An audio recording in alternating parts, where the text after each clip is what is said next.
Olá, para quem não me conhece, eu me chamo Ian Freitas, sou graduando em odontologia pela Universidade Federal do Rio Grande do Norte, mestre, doutor e pós-doutor em saúde coletiva pelo Programa de Pós-Graduação em Saúde Coletiva, também da UFRN.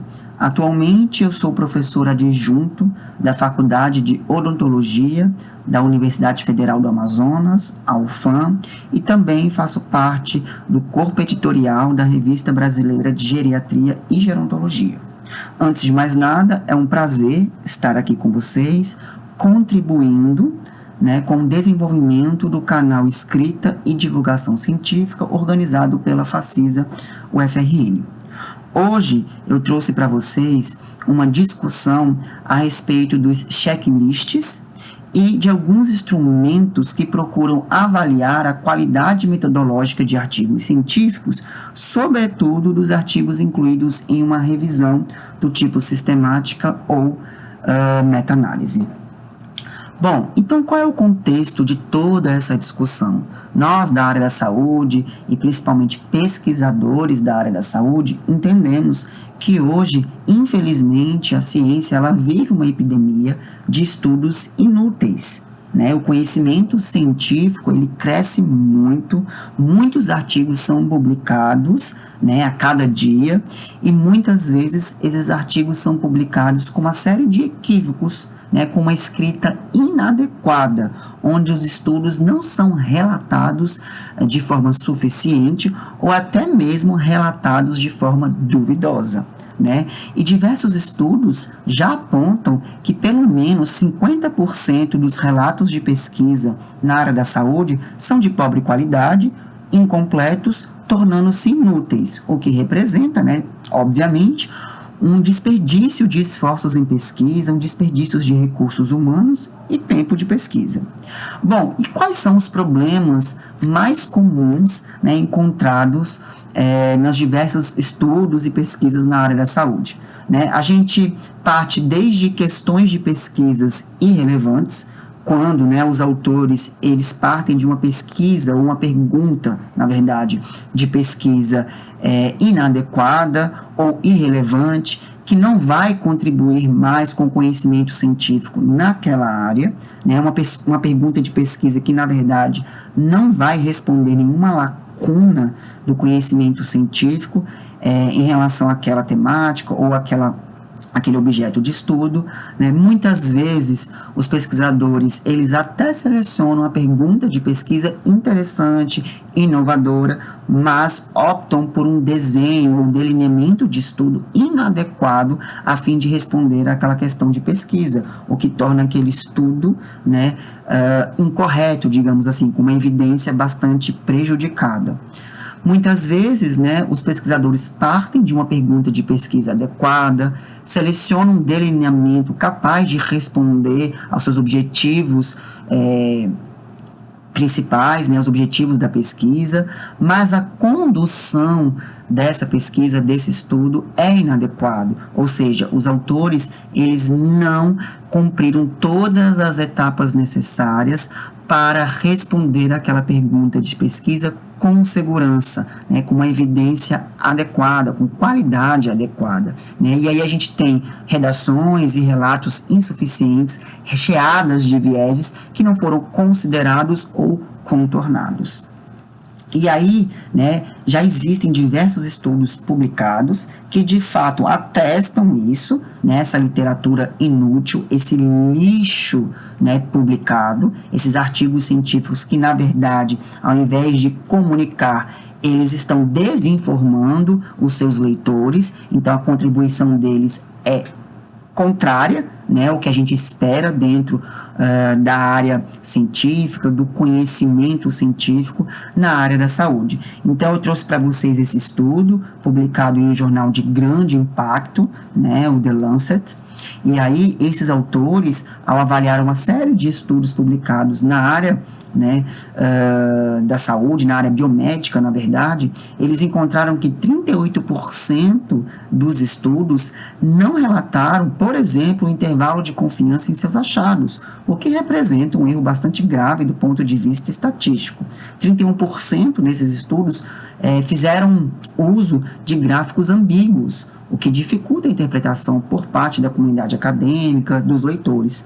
40% desses achados, né, desses estudos, eles não relataram o sexo e a idade dos participantes, o que muitas vezes representam variáveis importantíssimas e até mesmo variáveis de confusão para que a gente possa interpretar corretamente os achados nos estudos. E apenas 40% até 89% dos estudos, né, descrevem de forma adequada a sua metodologia e os seus achados. E metade desses estudos não descrevem os desfechos de eficácia, né, e não inserem os seus achados no contexto de outras pesquisas prévias realizadas, ou seja, não discutem adequadamente os seus achados. E quando uma pesquisa ela não descreve o seu desfecho de eficácia, isso é muito sério, né, principalmente quando a gente pensa nos ensaios clínicos randomizados, né, nos estudos clínicos que visam contribuir de fato com um novo tratamento, né, um novo diagnóstico para um desfecho relevante na área da saúde. Então, realmente, isso é muito preocupante. Então, nós já sabemos, né, que quanto mais transparente for a descrição e a apresentação dos achados em um estudo científico, melhor será a avaliação crítica por parte dos editores, quando você submete esse estudo para um periódico, para uma revista científica. Também a avaliação crítica será melhor para os pares da comunidade, por outros cientistas da área e também pelo público leitor, pelo público em geral. Né? Então, quando a gente se preocupa com a maior transparência e descrição dos nossos achados e escrita do nosso estudo, a gente, né, traz uma maior credibilidade para a nossa pesquisa, para o nosso artigo científico, para aquele estudo. E a gente também entende que somente os estudos de maior credibilidade servirão de base para a adoção de políticas públicas e ou intervenções de grande porte, capazes de garantir um impacto social relevante, que é o objetivo final de todo e qualquer estudo, né? Contribuir com o conhecimento científico naquela área. Só que a gente só vai conseguir contribuir com o conhecimento científico se a gente, de fato, relatar adequadamente o nosso estudo, se a gente, de fato, escrever um artigo científico de forma adequada e clara, transparente. Bom, então, qual o mínimo de informação que os leitores precisam ter diante de um artigo científico? E o que se espera encontrar em cada seção do relato de determinado desenho de estudo? Bom, essas perguntas elas podem ser melhor discutidas, né, a partir dos checklists ou reporting guidelines, ou então listas de checagem, ou até mesmo roteiros ou guias para a redação de artigos científicos, como aparece aí em diversos documentos. Então, esses checklists nada mais são do que documentos elaborados por um comitê especialista, com finalidade de fornecer recomendações para a escrita do artigo científico na área da saúde, e são elaborados de acordo com o desenho do estudo. Então, a gente precisa partir, né, do pressuposto que esses checklists, eles são pensados para nortear, para facilitar a escrita do seu estudo. Eles não vão, né, ensinar ou orientar os pesquisadores a como conduzir as suas pesquisas, mas sim a como descrever, transformar aquele estudo em um artigo científico de qualidade. Então, esses checklists eles são organizados por desenho ou tipo de estudo. Então, para cada tipo de estudo, a gente tem um checklist adequado, onde o pesquisador, ao escrever os seus achados, ao relatar o seu estudo, né, ele vai se deparar com uma lista de checagem, né, a verdade é essa, onde ele vai observar todos os pontos importantes que cada tópico do seu artigo deve abordar. Então, por exemplo, para os estudos observacionais, dentre eles os estudos de coorte, caso controle ou até mesmo estudo transversal, nós temos o STROBE, Esse é um dos checklists mais conhecidos na área da saúde, extremamente importante e relevante quando a gente vai escrever um artigo fruto de um estudo observacional.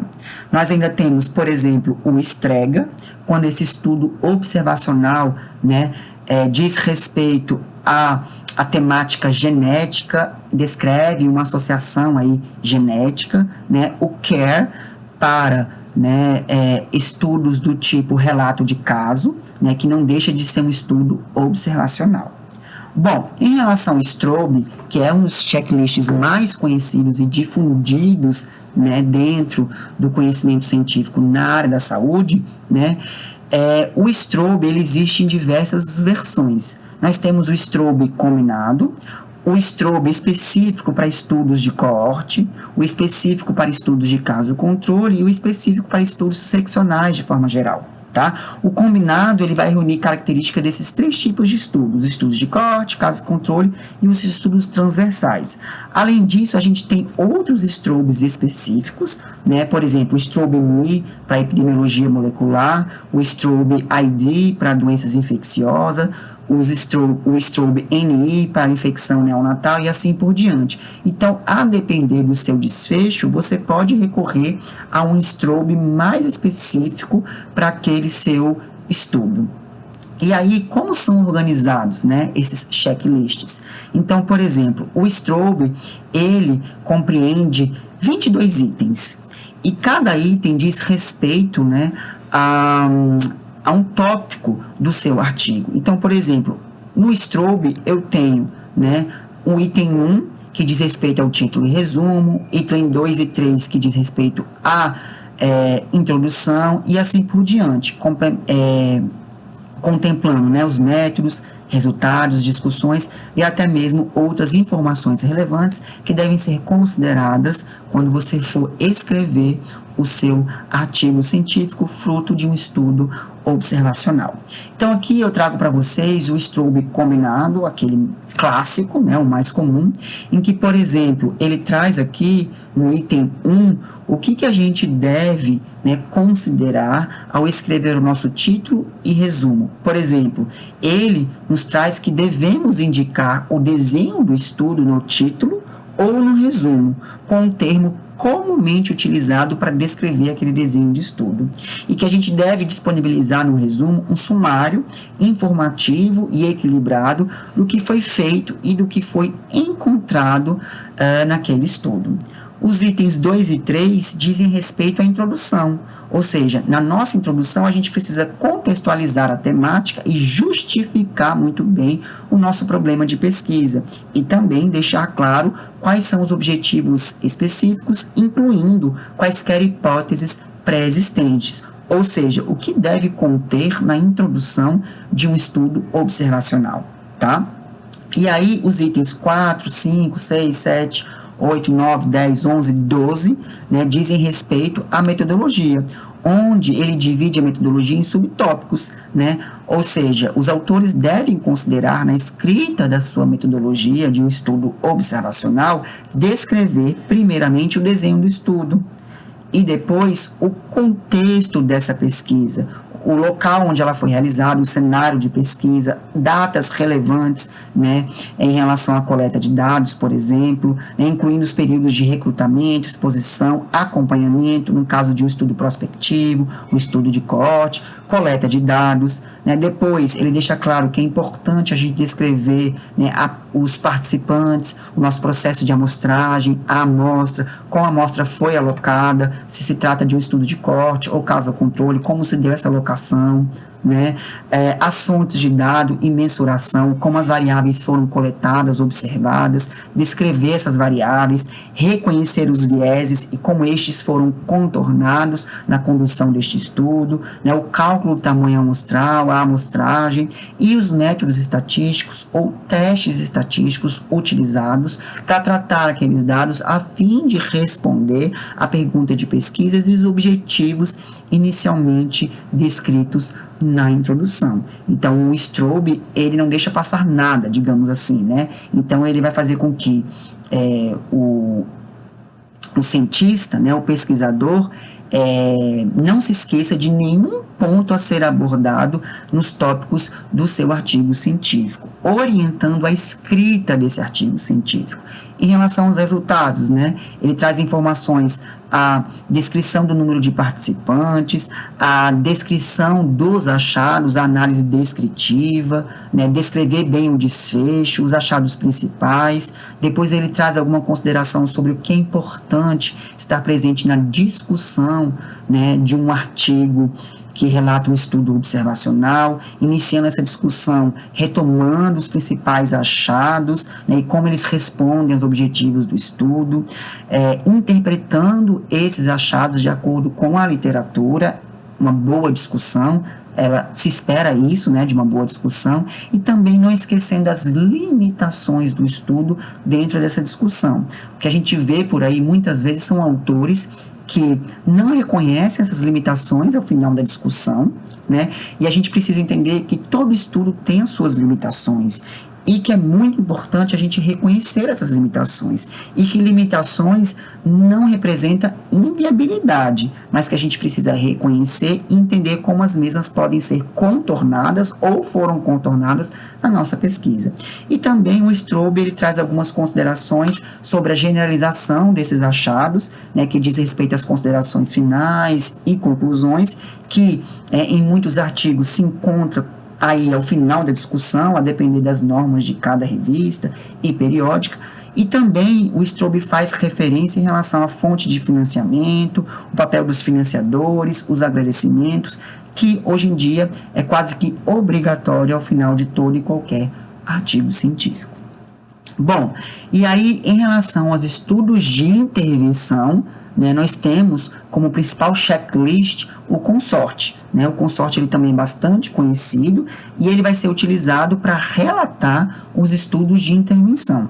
Assim como o Straub, nós também temos consortes específicos, né, para intervenções não farmacológicas, para intervenções fitoterápicas, para intervenções ortodônticas na área da odontologia. A gente tem um consorte específico só para orientar, né, os pesquisadores a escrever de forma adequada os seus resumos, os resumos de um ensaio clínico, por exemplo. Nós temos o Stricta, que é um checklist específico, né, para ensaios clínicos na área da acupuntura, o Trend, que é um checklist específico, né, para ensaios clínicos não randomizados, tá? Embora a gente reconheça que os ensaios clínicos randomizados apresentam maior nível de evidência quando bem conduzidos, né, se comparados aos ensaios clínicos não randomizados, mas os ensaios clínicos randomizados ainda são bastante conduzidos, né? Ainda se produz estudos a partir desse delineamento de pesquisa, sobretudo quando a gente vai realizar um ensaio clínico, né, em uma população hospitalar, por exemplo, quando muitas vezes a randomização ela não é possível. Tá? Assim como o Straub, né, o consorte ele também é organizado em itens, né, ele compreende 25 itens, onde cada item, um grupo de itens, diz respeito a um tópico do artigo científico. Então, no consorte, por exemplo, né, eu tenho lá, né, também que é importante identificar no título, né, o tipo de estudo, que se trata de um estudo clínico randomizado, se for o caso, e o consorte ele reconhece e também foi pensado para estudos clínicos randomizados, obviamente. O que é importante conter na introdução, na metodologia? Aqui, diferentemente dos estudos observacionais, né, a gente tem alguns tópicos que são importantes de serem relatados e considerados na metodologia, principalmente em relação à randomização, como a mesma foi realizada, a alocação dos participantes, né, no grupo experimental, no grupo controle, se houve cegamento ou não, se esse cegamento é duplo cego, triplo cego, né, são informações importantíssimas que devem estar contidas na metodologia de um ensaio clínico, por exemplo, né, bem como os testes estatísticos utilizados para se verificar, por exemplo, né, a eficácia daquele tratamento ou daquela intervenção.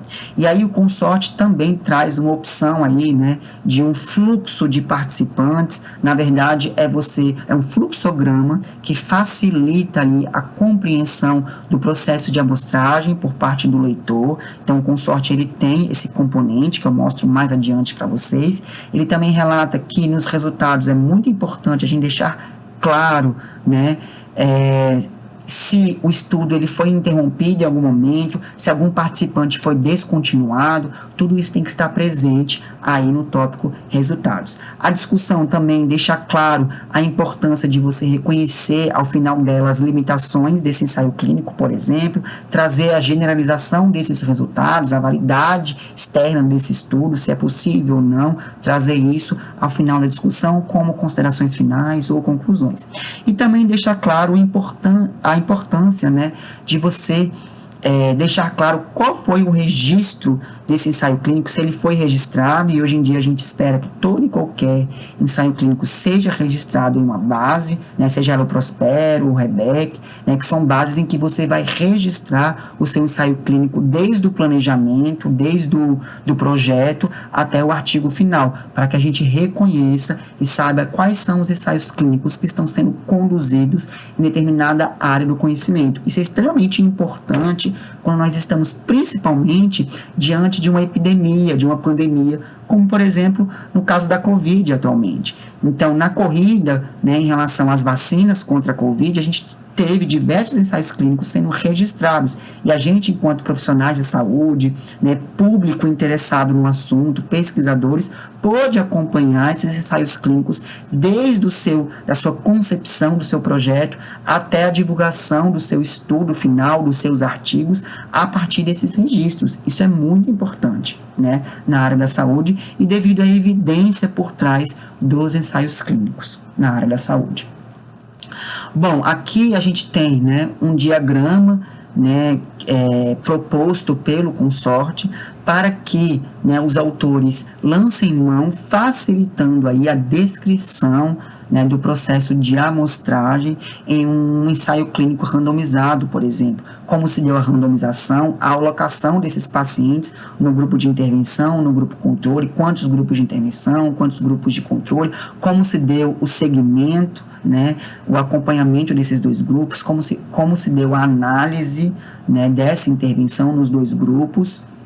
E aí a gente consegue traduzir muitas vezes melhor do que escrito, do que no formato texto, como se deu o processo de amostragem em um ensaio clínico. Então é uma sugestão que o consórcio traz aí para os pesquisadores na área da saúde. Bom, um outro checklist também bem interessante é o STARD, né, que é um checklist específico para estudos de diagnóstico e prognóstico, assim como o Strobe e o consórcio. Existe o STARD específico para alguns desfechos, como a demência, como, por exemplo, a paratuberculose em ruminantes, algo bem específico, né? Existe o STARD específico para orientar os pesquisadores a escrever um bom resumo de um estudo diagnóstico e prognóstico. Nós temos o QUADAS, né, o QUAREL, para estudos de diagnóstico dentro da área de reabilitação, fisioterapia, né, o REMARK, que é um checklist importantíssimo quando você quer relatar um estudo de prognóstico através de marcadores tumorais e assim por diante. Então, a depender do seu tipo de estudo, e mais do que isso, do seu desfecho a ser investigado, nós temos checklists específicos para isso, uma infinidade de checklists. Então, vale muito a pena a gente reconhecer esses checklists, procurar o checklist ideal, né, que vai me orientar da melhor forma possível a escrever, né, o meu estudo na forma de artigo científico da forma mais adequada e transparente possível. Bom, a gente tem um checklist específico para estudos de custo e efetividade, o CHAIRS, um outro específico, né, para estudos que avaliam o padrão de qualidade, o SQUAR. Nós temos, né, e também um dos mais famosos e reconhecidos, o PRISMA, que é um checklist importantíssimo que vai orientar né, os pesquisadores e autores na área da saúde a como descrever bem, né, um estudo do tipo revisão sistemática ou meta-análise. E assim como os demais checklists, ele também tem algumas versões específicas que vão orientar os autores a descrever um projeto de revisão sistemática e meta-análise, o próprio resumo. Se você está, né, diante de uma revisão sistemática ou meta-análise de intervenções complexas, você tem um prisma específico. Para revisões sistemáticas de estudos diagnósticos, eu também tenho um prisma específico, e assim por diante. Eu tenho o MUSE, que é um outro checklist para meta-análise de estudos observacionais, e o Quorum, né, que é um checklist interessantíssimo para meta-análise de estudos qualitativos, tá? Bom, assim como os demais checklists, o Prisma, ele também está dividido em itens de 1 a 27, onde cada item, um grupo de itens, diz respeito, né, a um tópico específico daquela revisão ou meta-análise. Então, ele é organizado assim como os outros, né? E aí ele traz que, mais uma vez, é importante, né, a gente deixar claro no título que se trata de uma revisão sistemática ou meta-análise. E aí ele chama atenção, aqui eu trouxe o Prisma clássico, tá? De que para a gente escrever um resumo adequadamente de uma revisão sistemática ou meta-análise, a gente deve recorrer ao Prisma Abstract, que é um checklist específico só para orientar a escrita do resumo, como eu falei anteriormente. Traz aí alguns pontos importantes que devem estar presentes na introdução de uma revisão sistemática, você contextualizar a temática, justificar aquela revisão, né, trazer o porquê aquela revisão é importante e por que ela vai contribuir para aquela área do conhecimento, que lacuna ela pretende responder, tá? Os objetivos dessa revisão sistemática ou meta-análise. Na metodologia, deixa claro alguns pontos específicos para estudos do tipo revisão, né? Os critérios de elegibilidade dos estudos, quais foram as bases de dados utilizadas. Lembrando, né, que quando a gente está diante de uma revisão sistemática ou meta-análise, nós devemos reconhecer as principais bases de dados na área da saúde e como pesquisar nessas bases de dados, e reconhecer que a gente pode pesquisar em outras fontes que não base de dados, como portais, plataformas, e que nem tudo é base de dados na área da saúde, mas que a gente pode recorrer a essas outras fontes, até mesmo ao Google Acadêmico, né, o periódicos CAPES, a BVS, que não são bases de dados na área da saúde propriamente ditas, mas são portais e fontes importantes, né, de literatura científica, seja ela cinzenta ou não, tá?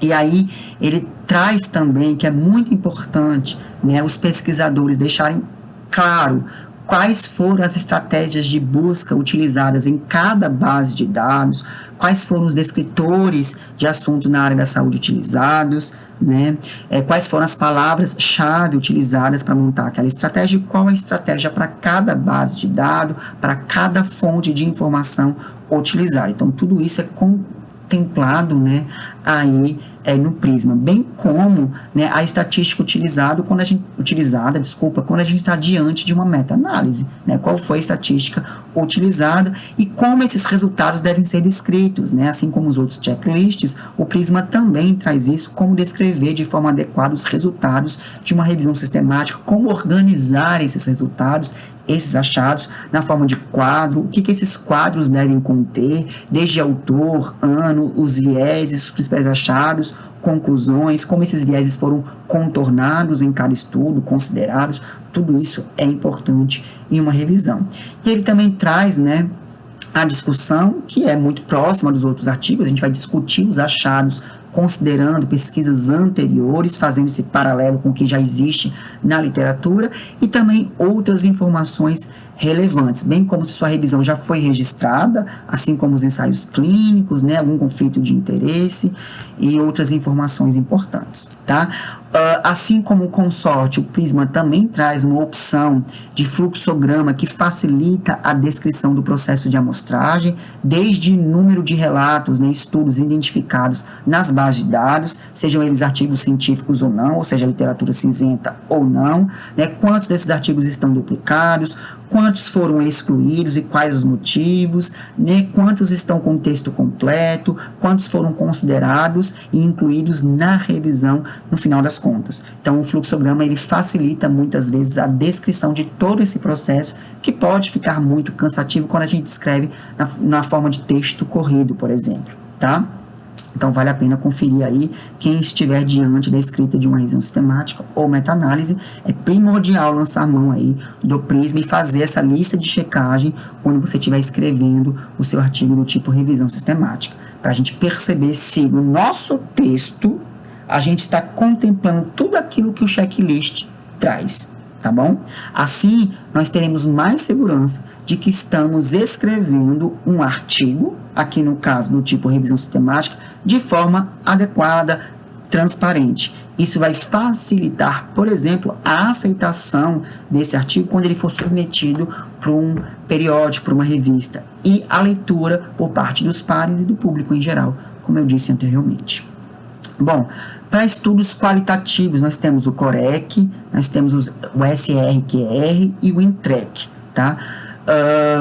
E aí, para estudos, né, pré-clínicos, experimentais em animais, nós temos o ARRIVE e o CAMARADES, né, que é um checklist específico quando nós estamos diante de uma meta-análise, tá, de estudos experimentais em animais, tá, os estudos pré-clínicos. E aí, gente, é muito importante também que nós acessamos e reconhecemos, né, o Equator, essa iniciativa internacional, né, que busca sintetizar em um único local os checklists mais importantes na área da saúde. Então, toda vez que eu, enquanto pesquisador, quero escrever, né, um artigo científico a partir de um estudo já conduzido, eu devo consultar lá no Equator, tá aí a página, tá?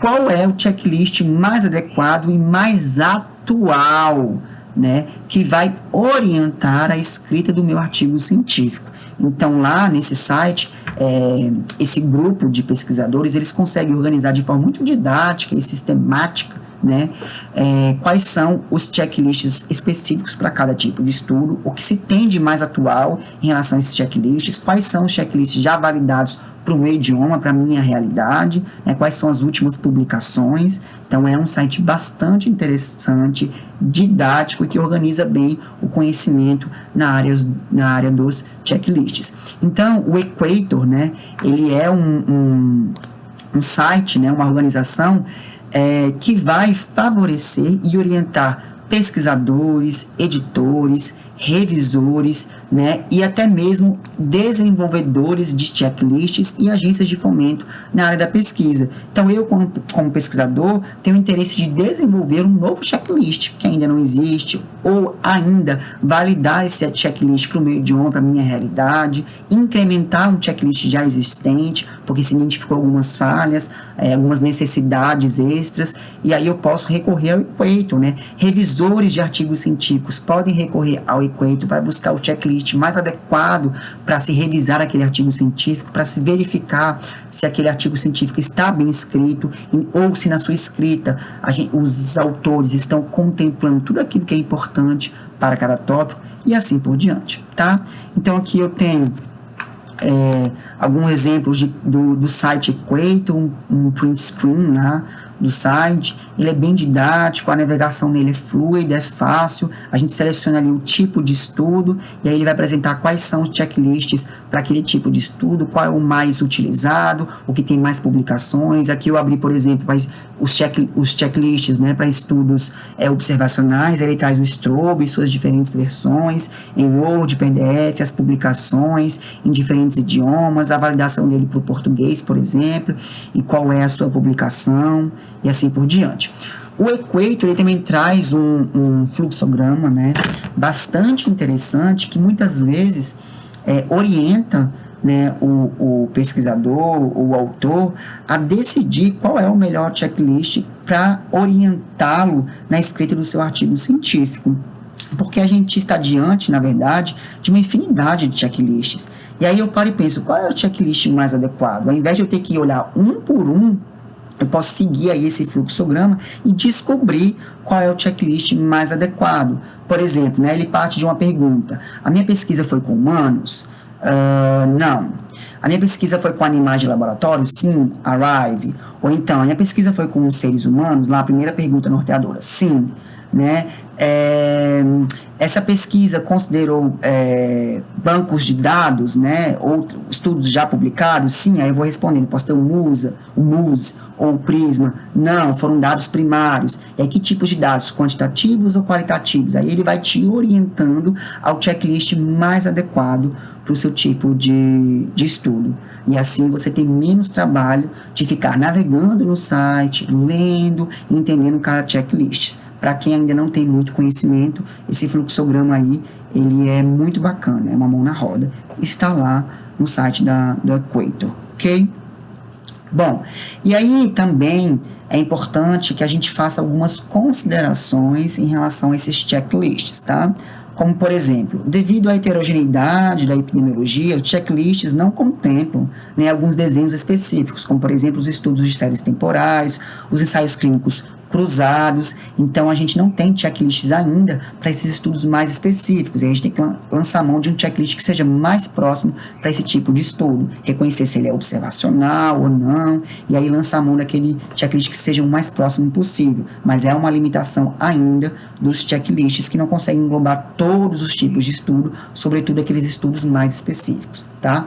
Em geral, os grupos de colaboração são compostos apenas por indivíduos da Europa e América do Norte, que se preocupam com estudos que respondem a essas realidades. Então, os checklists que estão lá no Equador, eles são no Equator, desculpa, eles são produzidos e pensados, né, a partir de pesquisadores da Europa e América do Norte, principalmente. Então, são pesquisadores que têm uma escola específica, muitas vezes, e que estão acostumados a estudar desfechos e desenhos de estudo que respondam a perguntas de pesquisa da sua realidade, que muitas vezes, né, não respondem à realidade nossa, do nosso país, tá? Bom, e foram pensados dentro desse viés, né, de pesquisadores que estão acostumados com essa realidade, na verdade. Esses checklists eles podem reduzir a criatividade, pois substitui raciocínio e esforço do pesquisador por receitas, né? Alguns autores trazem essa ideia, tá, de que lançar mão dos checklists, na verdade, nós estamos inibindo a criatividade do pesquisador, mas não é bem por aí. Basta a gente reconhecer que o checklist ele vai nortear a nossa escrita, ele não vai ditar a nossa escrita. A gente tem a nossa liberdade, enquanto escritor, pesquisador, né, de reconhecer que aquele checklist, muitas vezes, a gente pode ir além dele e que muitas vezes a gente não precisa cumprir exatamente todos aqueles pontos, porque muitas vezes um ponto ou outro não cabe para aquele meu estudo em específico. Então, eu tenho que lançar mão, sim, dos checklists, são super importantes, eles são bem-vindos, mas eu preciso reconhecer que eles vão embasar, certo, a escrita dos meus artigos científicos, mas que eles não vão normatizar 100% da minha escrita. Eu tenho que reconhecer que eu posso ser maleável nesse sentido, tá? Bom, alguns autores ainda, né, trazem, e isso é verdadeiro, de que os checklists eles não abordam, não se preocupam com os aspectos éticos. Então, embora eles não façam menção ali aos aspectos éticos, a gente sabe o quão é importante deixar claro na metodologia do seu estudo com os seres humanos, né, a consideração com os aspectos éticos, a submissão daquele projeto para o Comitê de Ética em Pesquisa. Isso é super importante, embora não esteja lá, tá? Os checklists devem ser utilizados desde o início do processo, no momento da elaboração, condução e análise de estudos, e não apenas no momento de descrever a pesquisa, tá? Isso é importante. Muitas vezes a gente lança a mão do checklist só na hora que a gente for escrever o artigo científico, e muitas vezes quando a gente está escrevendo o nosso projeto, a gente já pode olhar ali o checklist, consultar, para que a gente não esqueça de nenhum ponto importante a ser considerado no planejamento dos nossos estudos. Os checklists devem ser vistos como documentos que precisam evoluir e necessitam de um refinamento e mudanças contínuas. Isso acontece, não é à toa que nós temos, né, renovações e novas publicações a cada ano, a cada 2 anos, né, dos checklists. Então, por exemplo, o Prisma, a gente tem a versão mais atual do Prisma 2020, que foi essa que eu trouxe para vocês. O Strobe, a gente ainda não tem a versão mais atual, mas deve ser lançado em breve. Então, constantemente os checklists eles são revisados e novas versões são lançadas. Por isso que é importante sempre estar atento e consultando ali o site do Equator, tá? Bom, e aí, né, a gente agora parte para o segundo momento da nossa discussão, né, que visa responder o seguinte questionamento: como avaliar a qualidade metodológica de estudos incluídos em uma revisão, sobretudo uma revisão sistemática ou meta-análise? A gente precisa entender antes de mais nada, que foi aquilo que eu conversei com vocês no início da nossa aula, tá? Que os checklists são instrumentos importantíssimos, mas eles vão guiar a nossa escrita, a escrita do nosso artigo científico. Quando a gente quer, certo, avaliar a qualidade metodológica de estudos que foram incluídos em uma revisão, a gente precisa lançar mão de outros instrumentos que não vão nortear a escrita do artigo científico que já foi escrito e já foi incluído na revisão. Na verdade, tá, esses instrumentos vão ajudar, né, os pesquisadores, tá, a classificar, a entender a qualidade metodológica daquele estudo que porventura tenha sido incluído na sua revisão sistemática. Então, se eu estou diante de uma revisão sistemática, tá, somente de ensaios clínicos, ou somente de estudos de coorte ou caso controle, e aí eu tenho alguns estudos que foram incluídos, sei lá, 10 ensaios clínicos foram incluídos, todos são ensaios clínicos, espera-se que todos foram desenvolvidos e todos os artigos foram redigidos a partir do consorte, mas eles já foram publicados, já foram redigidos. E agora, como avaliar a qualidade desses ensaios clínicos? Será que dentre esses 10 ensaios clínicos, dentre esses 10 estudos de coorte ou caso controle, eu tenho estudos que têm uma melhor qualidade metodológica do que outro, embora todos estejam num grupo de ensaios clínicos, ou todos sejam do mesmo tipo de estudo, desenho de estudo? É isso que esses instrumentos vão nos orientar a entender a qualidade metodológica daquele estudo, quando nós estamos diante de uma revisão, por exemplo, para que a gente possa classificar dentre os estudos incluídos quais são os que trazem melhor qualidade metodológica. Tá? Então, para isso, nós temos diversos instrumentos. Nós temos o Newcastle-Ottawa, a escala de Jadá, a escala Pedro, e entre outros que a gente vai discutir aqui rapidamente. Tá? Por conta do tempo, não teria como eu adentrar mais profundamente nesses instrumentos, mas é importante que vocês entendam que eles existam e que vocês possam consultar mais profundamente estes instrumentos. Bom, o Newcastle-Ottawa, né, ele surgiu de uma colaboração contínua entre as universidades de Newcastle, na Austrália, e Ottawa, no Canadá. É uma escala desenvolvida para avaliar a qualidade de ensaios clínicos não randomizados, estudos de coorte e caso controle. Então, muitas vezes eu escuto por aí, o Newcastle-Ottawa é um instrumento para avaliar a qualidade metodológica de estudos observacionais. Não é bem assim. Ele considera ensaios clínicos não randomizados, que não são estudos observacionais, estudos de coorte e caso controle, que são estudos observacionais, tá? Então, quando a gente está diante desses 3 tipos de alinhamento, e até mesmo um estudo transversal, muitas vezes a gente pode considerar o Newcastle-Ottawa, embora ele seja específico para estudos de coorte, caso controle e ensaios clínicos não randomizados, tá? E aí, a qualidade dos estudos, ela é avaliada a partir, né, da seleção dos grupos estudados, da comparação entre os grupos e a avaliação quanto desfecho ou exposição. Então, ele considera esses 3 pontos para avaliar a qualidade metodológica. Por isso que ele é mais adequado para estudos que avaliaram grupos, sejam grupos de expostos, grupos de doentes e não doentes, grupos que sofreram intervenção ou não intervenção. Por isso que são orientados para esses tipos de estudo, tá? E aqui eu trouxe exemplo, por exemplo, do documento do Newcastle-Ottawa para estudos do tipo caso-controle, tá? Onde, né, para você avaliar a qualidade do estudo, você vai verificando cada tópico naquele estudo, tá? Por exemplo, no estudo caso-controle, a definição do que é caso está adequada? Sim, ela está adequada. Então, marcou um ponto ali, tá? A seleção do grupo controle, a gente sabe, né, que a seleção do grupo controle em estudo caso-controle, ela é crítica, né, e que a gente tem uma grande dificuldade aí, muitas vezes, de selecionar um grupo controle representativo da população que deu origem ao grupo caso. E aí ele bota lá, o controle é da comunidade, o controle ele é hospitalar ou não há descrição. A gente sabe do viés que é selecionar grupo controle de hospitais. O preferível é controles da comunidade. Então, ele bota uma estrelinha ali. Então, onde tem estrelinha é onde se espera que você consiga encontrar no seu artigo, né? Então, eu estou avaliando a qualidade daquele artigo. Então, a seleção grupo controle é uma seleção comunitária da comunidade, né, que deu origem ao grupo caso? Sim, ok, marcou ponto. Então, aumentou a qualidade daquele estudo. Não, foi um controle de seleção hospitalar.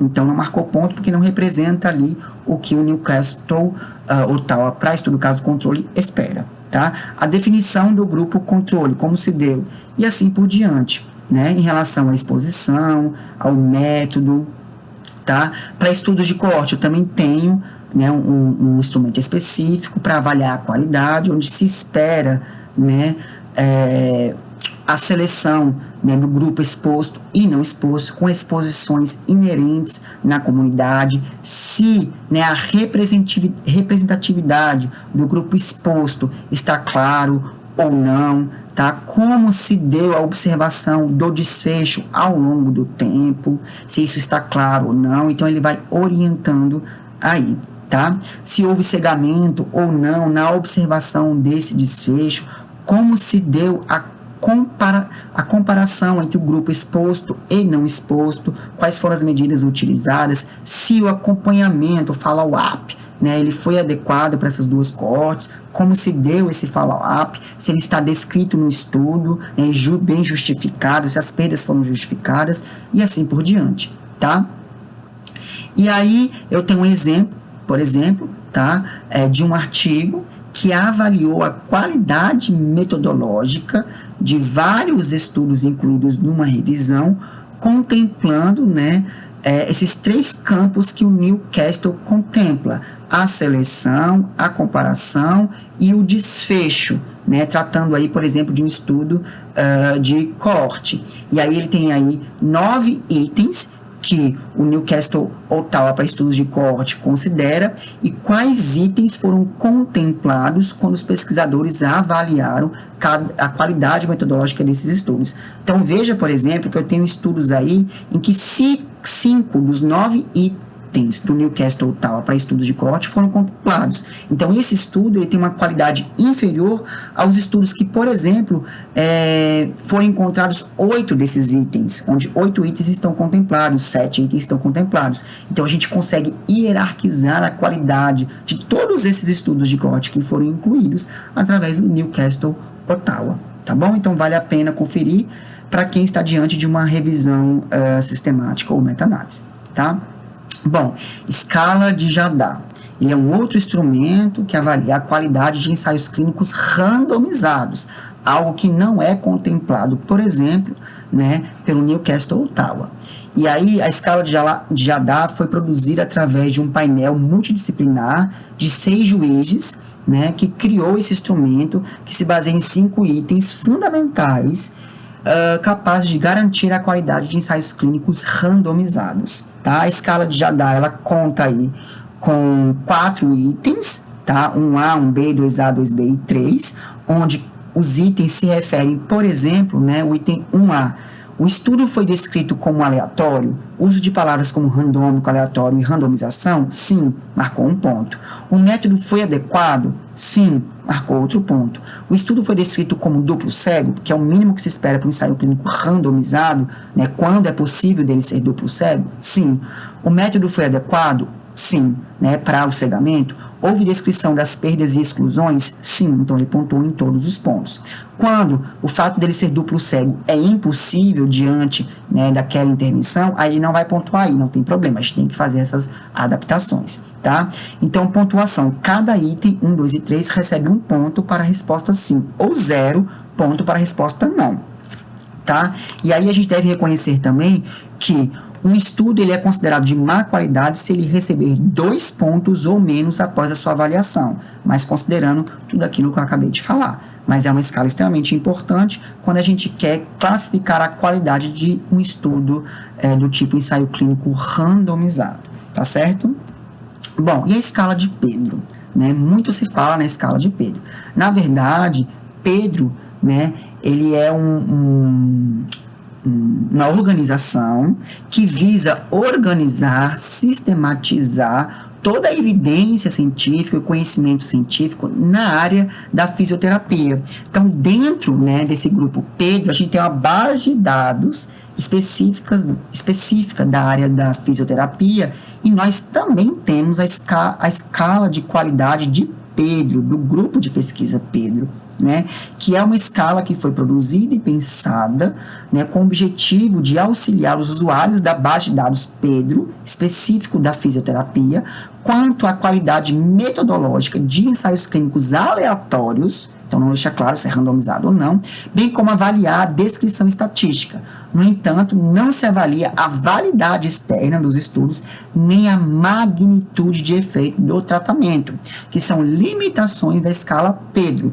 Então, quando a gente lança a mão da escala Pedro, nós temos que ter consciência que essa escala não avalia a qualidade metodológica de ensaios clínicos aleatórios na área da fisioterapia, né, a partir da validade externa e da magnitude dos efeitos de tratamento. Temos que ter essa noção ao se utilizar, lançar a mão dessa escala. Então, é uma escala que tem diversos itens, critérios, na verdade, onde os critérios diz respeito a diversos tópicos de ensaios clínicos aleatórios. Por exemplo, em relação à alocação. A alocação secreta significa que a pessoa que determinou a elegibilidade do estudo para participar num ensaio desconhecia quando a decisão foi tomada, o grupo a que o sujeito iria pertencer. Então, ele vai descrevendo o que se espera nos ensaios clínicos em relação à alocação, em relação, né, por exemplo, aos resultados, ao cegamento e assim por diante. E aí você vai lendo os critérios e vai pontuando. Não, esse critério ele foi considerado nesse estudo, esse critério não foi considerado. Se ele foi considerado, ele pontua. Se não, ele não pontua.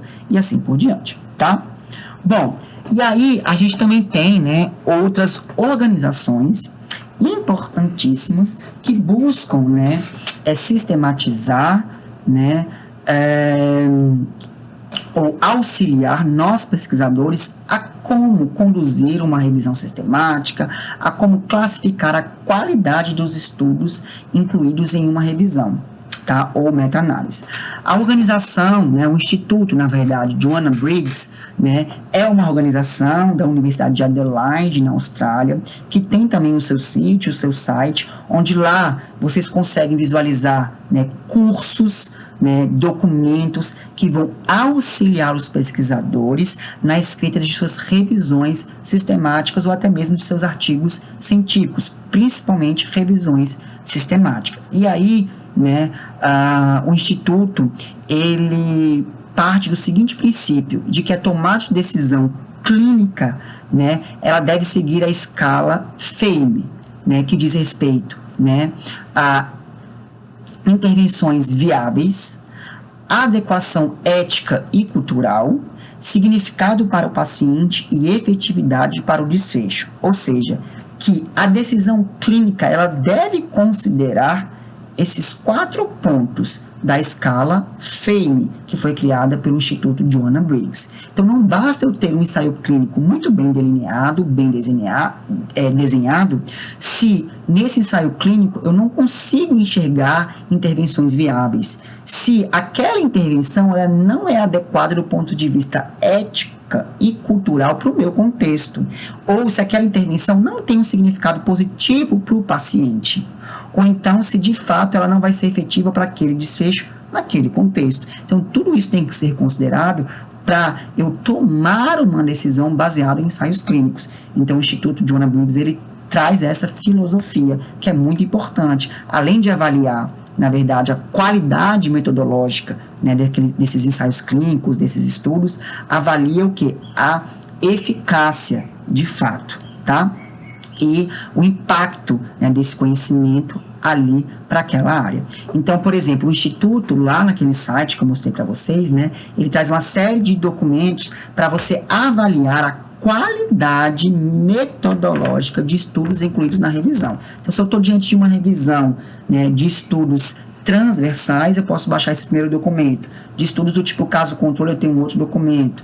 Né, de relatos de casos, séries de casos, estudos de coorte, ensaios clínicos randomizados. Então, eu tenho vários documentos que vão orientar os autores a classificar esses artigos do ponto de vista metodológico. tá? Então, aqui eu trago um exemplo, tá, de um instrumento da Joan Briggs, né, que traz, né, um instrumento para facilitar, tá, a inclusão ou não e a classificação, na verdade, metodológica de ensaios clínicos randomizados em uma revisão. Então, o pesquisador ele vai responder uma série de perguntas e ele pode utilizar esse instrumento até como critério de inclusão e exclusão dos ensaios clínicos, ou então, quando os ensaios clínicos já foram incluídos por critérios que ele mesmo decidiu, né, classificar os ensaios clínicos, a metodologia deles, tá? A partir desses instrumentos aí, você vai respondendo se está sim, não, se não, é claro, se não cabe responder aquela pergunta para aquele tipo em específico, tá? Por exemplo, se a alocação ela foi omitida para os participantes, né? Se o grupo de tratamento ele é o mesmo do baseline até o final do estudo, né? Se teve perdas ou não, e outras questões importantes para os ensaios clínicos randomizados, se a análise estatística ela é apropriada, e aí você pode colocar, incluo ou não esse artigo na minha revisão, ou utilizar esse instrumento para você classificar metodologicamente um estudo já incluído, tá? Então, esse instituto ele traz essa série de ferramentas que nos auxiliam na melhor escrita de uma revisão sistemática ou meta-análise. E aí, por fim, eu tenho um sistema GRADE, que é um sistema bastante complexo, mas bastante citado na literatura, que traz também essa ideia do Instituto Joan Briggs, tá? Mas o sistema GRADE, né, ele também vai orientar os pesquisadores na área da saúde a como desenvolver, conduzir as suas revisões sistemáticas e meta-análises, tá? Mas mais do que isso, o sistema GRADE, ele hoje em dia não se fala mais em nível de evidência, mas sim certeza da evidência. Ou seja, o sistema GRADE ele vai orientar vocês, ou nós, né, pesquisadores, a reconhecer o quanto aquela revisão sistemática contribui para o conhecimento científico. Qual é a certeza da evidência daquela revisão sistemática? Hoje em dia não basta mais você ter uma revisão sistemática ou uma meta-análise para você realmente contribuir com o conhecimento científico ou mudar uma prática clínica, por exemplo. A gente precisa reconhecer, dentre as revisões sistemáticas, qual é a certeza, né, da evidência daquela revisão sistemática. E aí o sistema GRADE, ele classifica, né, a certeza da evidência daquela revisão sistemática em alta, moderada, baixa ou muito baixa. Por exemplo, um nível de evidência, como está chamado aí, mas hoje a gente reconhece mais como certeza da evidência alta. Qual é a definição disso? Isso quer dizer que a forte confiança de que o verdadeiro efeito relatado por aquela revisão sistemática é próximo, né, daquele estimado pela revisão, na verdade. Ou seja, o verdadeiro efeito relatado, estimado pela revisão sistemática, está próximo do verdadeiro efeito na população, né? Quais são as implicações disso? É provável que trabalhos adicionais irão modificar a confiança na estimativa do efeito, mas a certeza da evidência ela é muito alta, ou seja, é uma revisão sistemática que traz uma evidência, né, alta, onde eu tenho quase que certeza que o que foi relatado naquela evidência está próximo do que é encontrado no mundo real. Certeza moderada, a confiança moderada no efeito estimado. Ou seja, trabalhos futuros poderão modificar a confiança na estimativa de efeito, podendo inclusive modificar a estimativa. Ou seja, eu preciso recorrer a outros trabalhos, porque a certeza da evidência produzida por aquela revisão, ela é moderada. Baixa e muito baixa, eu não posso considerar aquela revisão sistemática como para mudar o conhecimento científico naquela área ou para mudar a minha conduta clínica, né, para tomar de decisão, porque a certeza da evidência é baixa, muito baixa ou moderada. Eu preciso esperar novas revisões, recorrer a outros estudos. Quando eu tenho uma certeza de evidência alta, eu tenho maior segurança em reconhecer aquela revisão sistemática para mudança da prática clínica, tomar de decisões e assim por diante, tá? Bom, e aí o sistema GRADE, ele também deixa claro, né, que os ensaios clínicos randomizados, eles partem de uma confiança na estimativa, de uma certeza da evidência maior do que os estudos observacionais. Isso é óbvio, mas existem alguns pontos que podem diminuir a certeza da evidência se tratando de ensaios clínicos randomizados, como os vieses, a inconsistência, a imprecisão, a evidência direta, o viés de publicação muito presente, né, nas revisões sistemáticas e meta-análises, né, quando existe uma tendência de se publicar só resultados positivos, e existem outros pontos que podem aumentar a certeza da evidência de estudos observacionais, fazendo com que o estudo, por exemplo, fique próximo ao ensaio clínico ali que decaiu muito. O tamanho grande do efeito, a amostragem, o tamanho da amostra, o gradiente dose e resposta, os vieses conservadores, reconhecidos e controlados, que na verdade sobem a certeza da evidência de um estudo observacional, tá bom? Isso o sistema GRADE também traz. Bom, aqui eu tenho as referências dessa discussão de hoje, né? O meu muito obrigado, tá? Eu acho que na descrição do vídeo aí vai estar o meu e-mail para quem quiser, porventura, tirar alguma dúvida, me procurar, estarei à disposição. Foi um prazer e muito obrigado.